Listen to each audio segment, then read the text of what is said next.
JD Kane here, VP of Sales for Revinate. Welcome to a video series where we preview the amazing content in our latest hotel marketing benchmark report. We analyzed over 368 million emails across our entire global customer base to pull out benchmarks and insights for you. You can always download the report by going to revinate.com and looking under the Learn menu. Now, let's take a look at each of these 9 sections in detail. I'd like to introduce Karen Stevens, Chief Revenue Officer for Revinate. Thanks for joining me, Karen. Happy to be here, JD. 2020, hell of a year. Hell of a year. We're going to preview the section 2020 Year in Review. Karen, please describe what you found most interesting in the Year in Review section.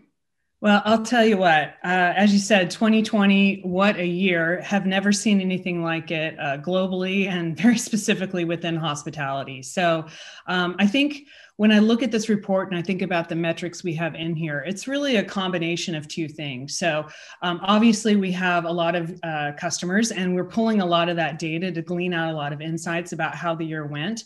But for me, the highlight was really a survey that we conducted among travelers. So early on in the pandemic, we conducted a survey through Google to 10,000 travelers in a bunch of different markets and pulled out some interesting stats just to help our customers kind of understand if the market is shrinking or the demand is shrinking, where can you find demand? So one of the stats that really stands out to me is that across those 10,000 travelers, nearly 73% said that they had some intention of traveling over the next 12 months. But the key is really how that demand changed, right? So they're going to travel, but definitely what we saw was that it wasn't the travel that they might have done in the past.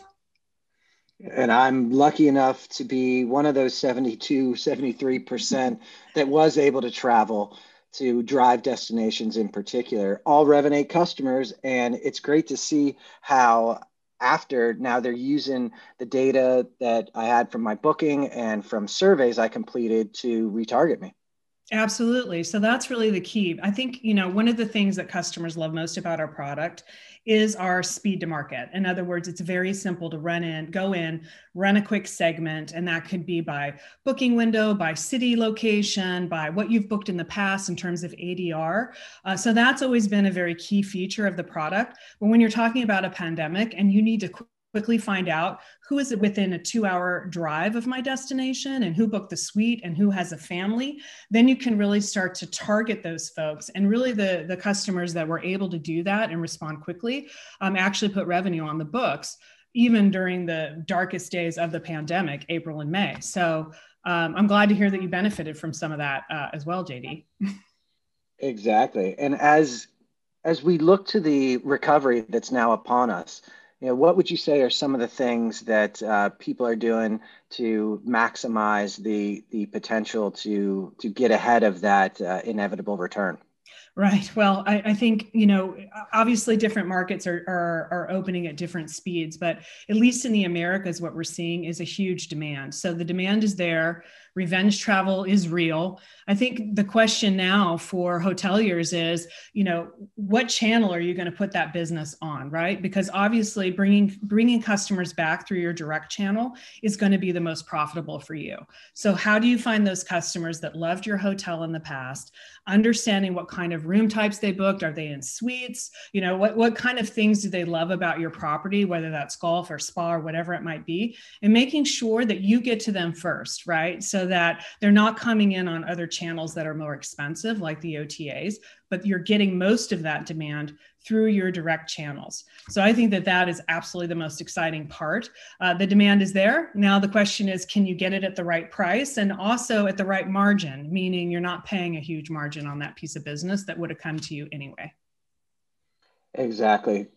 Establishing who your loyal guests are and hitting them with the offers that are most relevant for them, because it's not all about discounting.